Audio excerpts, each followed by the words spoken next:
আসসালামু আলাইকুম। আজ আমি আপনাদের সাথে এই সুন্দর ডিজাইন প্যান্টটি শেয়ার করব একদম সহজ উপায়। আর আপনারা পুরো ভিডিওটাই স্কিপ না করে দেখবেন। এক দেখাতে এই সুন্দর প্যান্টটি তৈরি করতে পারবেন। ভিডিওটি শুরু করার আগে আপনাদের কাছে একটি রিকোয়েস্ট থাকবে, যারা আমার চ্যানেলে নতুন তারা অবশ্যই আমার চ্যানেলটিকে সাবস্ক্রাইব করে রাখবেন, পাশে থাকা বেল আইকনটি অল করে রাখবেন। এই সুন্দর ডিজাইন প্যান্টটি তৈরি করার জন্য আমি এখানে কাপড় নিয়েছি 2.5 গজ পরিমাণ। কাপড়টাকে প্রথমে আমি দুই ভাঁজে ভাঁজ করে নিচ্ছি।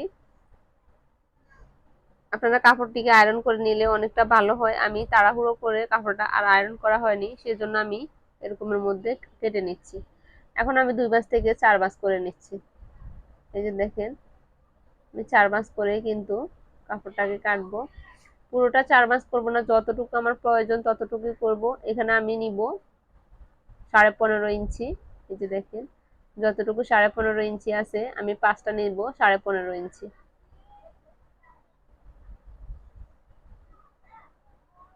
প্যান্টের লম্বা নিবে এখানে আমি 38 ইঞ্চি।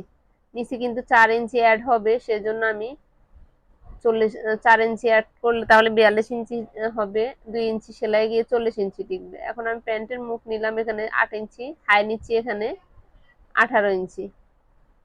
ইঞ্চি দেখেন, এখন আমি 15.5 ইঞ্চি থেকে 2 ইঞ্চি বাদ দিয়ে 13.5 ইঞ্চির মধ্যে দাগ দিয়ে দিচ্ছি। এরকম করে 13.5 ইঞ্চির মধ্যে দাগটা দিতে হবে। এখন আমি পায়ের মুখ পর্যন্ত দাগটা দিয়ে দিব। এই যে দেখেন, পায়ের মুখ পর্যন্ত দাগটা দিয়ে এখন কাপড়টাকে কেটে নিচ্ছি। আমি এখানে পুরো প্যান্টের লম্বাটা একসাথে নিচ্ছি না, কারণ নিচে দিয়ে কাপড় জয়েন্ট হবে, যেহেতু ডিজাইন করব সেজন্য কাপড় আরো 3 ইঞ্চি জয়েন্ট হবে, সেজন্য আমি ততটুকুর মধ্যে লম্বাটা কেটে নিলাম। এই যে দেখেন, প্যান্টের মূল অংশটা কাটা শেষ।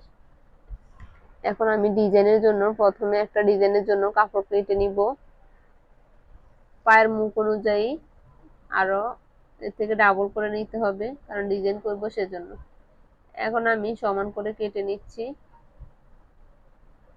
ডাবল লাগবে না, একটু করে 3 ইঞ্চি করে বাড়িয়ে নিলেই হয়ে যাচ্ছে। যে দেখেন, পায়ের মুখ যেহেতু আমি 7 গুণে 14 ইঞ্চি নিলাম, আমি এখানে নিচ্ছি 18 ইঞ্চি। যে দেখেন, পাশ নিচ্ছি এখানে 4 ইঞ্চি। সেলাইয়ের জন্য এক্সট্রা 1 ইঞ্চি নিলাম, 5 ইঞ্চি নিলাম এখানে পাশ। লম্বা নিচ্ছি 16 ইঞ্চি। যে দেখেন, একটা ডিজাইনের কাপড় কাটা শেষ। এখন এই মাপ থেকে আর একটু বড় করে আরো 2টা কাপড় কেটে নিব, কারণ ডিজাইনটা তো আপনারা দেখলেনই কেমন করে ডিজাইনটা করলাম, সেজন্য আমি এখানে 4 পাটে কাপড়টা নিতে হবে। একটাতে ডিজাইন করব, একটা পায়ের পট্টির ভিতরে লাগিয়ে দিব।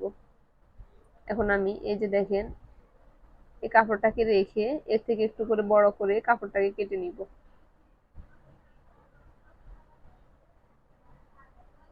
এখন আমি আরেকটা ডিজাইনের জন্য 4 কোণা করে কাটবো এই কাপড়গুলা, মানে স্কোয়ার করে কাটতে হবে। 3.5 ইঞ্চির মধ্যে আমি পাশ এবং লম্বাও 3.5 ইঞ্চি অ্যাকুরেট করে কাপড়টা কেটে নিব। যে দেখেন, এটা একদম 4 কোণা করে হবে। একটা পায়ের জন্য আমি 6টা করে কাপড় কেটে মোট 12টা কাপড় কেটে নিব। এই যে দেখেন, এখানে আমার 2টা কাপড় কাটা হয়েছে। এখন আমি এই মাপে আরগুলা কাপড় সবগুলা কাপড়ই কেটে নিব। দেখেন, এটাকে বসিয়ে বসিয়ে আমি সবগুলা কাপড় অ্যাকুরেট করে কেটে নিচ্ছি।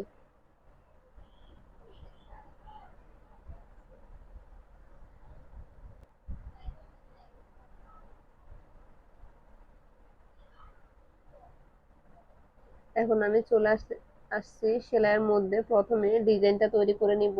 এই যে দেখেন, 4 পার্ট যে কাপড়গুলা কাটলাম ওই কাপড়গুলাকে এখন এরকম করে 1.5 ইঞ্চি পর পর আমি এই সেলাইগুলা করে নিচ্ছি। আমি পাশাপাশি 2টা সেলাই করে করে দিয়ে দিচ্ছি। দেখেন, আবার 1.5 ইঞ্চি পরে আমি আবার এরকম করে 2টা সেলাই দিয়ে দিব। এরকম করে পুরো কাপড়টা আমি এরকম করে সেলাই করে নিব।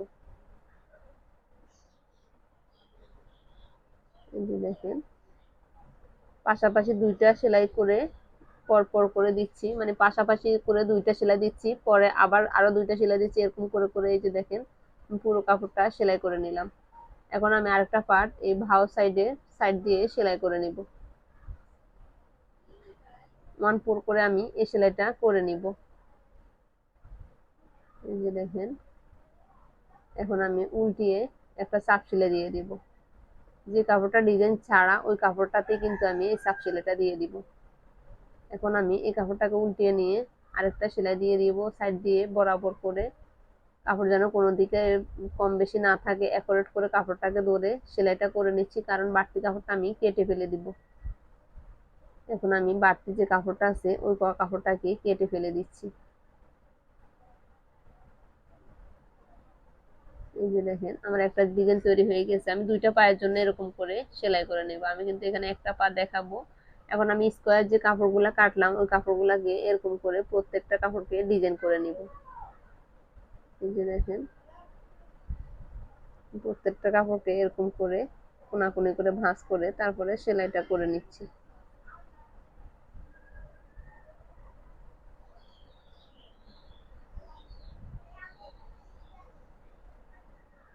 দুইটা পায়ের জন্য সেম ভাবে ডিজাইনগুলো করে নিতে হবে। এখন আমি এই ডিজাইনগুলোকে এই ডিজাইনের উপরে বসিয়ে সেলাইটা করে নিব। এই যে দেখেন, সিরিয়াল বাই সিরিয়াল একটার পর একটা করে এরকম করে বসিয়ে সেলাইটা করে নিচ্ছি। এই যে দেখেন, এই ডিজাইনগুলো এখন আমি করে নিচ্ছি, মানে সেলাই করে নিচ্ছি। একটার পর একটা প্রত্যেকটাকে বসাতে হবে, বসিয়ে এরকম করে সেলাই করে নিতে হবে। এখন আমি প্যান্টের মূল অংশটা পায়ের মুখটা এরকম করে রেখে সাইড দিয়ে 1/2 ইঞ্চিতে সেলাই করে নিব। এই যে দেখেন, পুরোটা এরকম করে সেলাই করে নিচ্ছি। এখন আমি একটা চাপ সেলাই দিয়ে দিব। এর উপরে আমি একটা সুন্দর দেখে লেস বসিয়ে সেলাই করে নিব। লেসটা দেওয়ার কারণে প্যান্টটার মুখটাই পাল্টে যাবে। এই যে দেখেন কতটা সুন্দর দেখাচ্ছে এই লেসটা দিলে, আনকমন একটা কালার। আমি এই লেসটা জামার সাথে মানে ম্যাচিং করে তারপরে এই লেসটা বসিয়ে সেলাই করে নিচ্ছি। যে দেখেন, এখন প্যান্টের পুরো লুকটাই পাল্টে গেল। এই যে দেখেন, দুইটা পায়ে আমি সেম ভাবে সেলাই করে নিলাম। এখন বাহু দিকটা ভিতরের দিকে রেখে আমি হাইয়ের অংশটা সেলাই করে নিব। আপনাদের কাছে আমার প্যান্টের এই ডিজাইনটা কেমন লেগেছে অবশ্যই কমেন্ট করে জানাবেন। আপনাদের কমেন্টের অপেক্ষায় রইলাম। আর যদি ভিডিওটি ভালো লেগে থাকে অবশ্যই একটা লাইক করে যাবেন। এই যে দেখেন, এখন আমি হাইয়ের অংশটা দুইটা সেলাই করে নিচ্ছি। প্রত্যেকটা হাইয়ের অংশে কিন্তু আমি দুইটা করে সেলাই দিই সবসময়। এই যে দেখেন, আমি অপর সাইডটাও সেম ভাবে সেলাই করে নিলাম। এখন আমি প্যান্টের পায়ের মুখটা সেলাই করে নিব। প্যান্টের পায়ের মুখটা অ্যাকুরেট করে 6 ইঞ্চির মধ্যে দাগ দিয়ে আমি 6 ইঞ্চি থেকে সেলাইটা করে নিব। আমি 1 ইঞ্চির মধ্যে এই সেলাইটা করে নিচ্ছি। যে দেখেন, ঘুরিয়ে ঘুরিয়ে কিন্তু আমি এই সেলাইটা করে নিচ্ছি। এখন আমি অপর পাটাও অ্যাকুরেট করে তারপরে সেলাইটা করে নিব।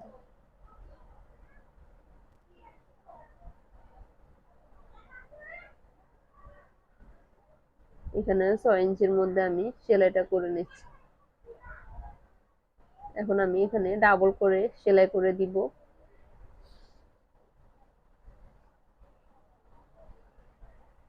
প্যান্টের মূল অংশটা কিন্তু সেলাই করা শেষ। এখন শুধু বাকি আছে আমার রাবারের অংশটা সেলাই করা। এখন আমি রাবারটাও সেম ভাবে সেলাইটা করে নিব। এই যে দেখেন, এখানে রাবার নিচ্ছি আমি এখানে 11.5 ইঞ্চি, মানে 23 ইঞ্চি রাবার নিলাম। এখন রাবারের মুখটা আমি সেলাই করে নিচ্ছি প্যান্টের সাথে জয়েন করার জন্য। যে দেখেন, এখন আমি প্যান্টের উল্টো সাইডে এরকম করে রাবারটা ধরে উল্টো সাইডে কাপড়টাকে পটে সাইড দিয়ে সেলাইটা করে নিব। এই যে দেখেন, রাবারটা এরকম করে ধরে সাইড দিয়ে কিন্তু সেলাইটা করে নিব। পিছনের কাপড়টা টেনে ধরে সামনের দিকে আমি রাবারটাকে টেনে নিয়ে আসবো সেলাইয়ের পরে। এই যে দেখেন, এরকম করে টেনে টেনে কিন্তু এই রাবারটাকে সেলাই করে নিতে হবে।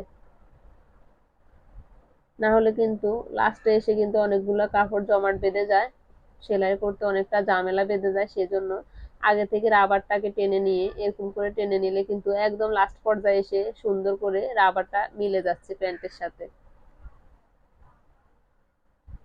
একটু সাবধানে সেলাইটা করতে হবে যাতে নিচের কাপড়ের সাথে রাবারটা জয়েন্ট হয়ে না যায়, সেজন্য খেয়াল রেখে সেলাইটা করতে হবে। এই যে দেখেন, আমার সাইডে সেলাইটা শেষ। এখন আমি প্যান্ট এবং রাবারটা অ্যাকুরেট করে নিলাম।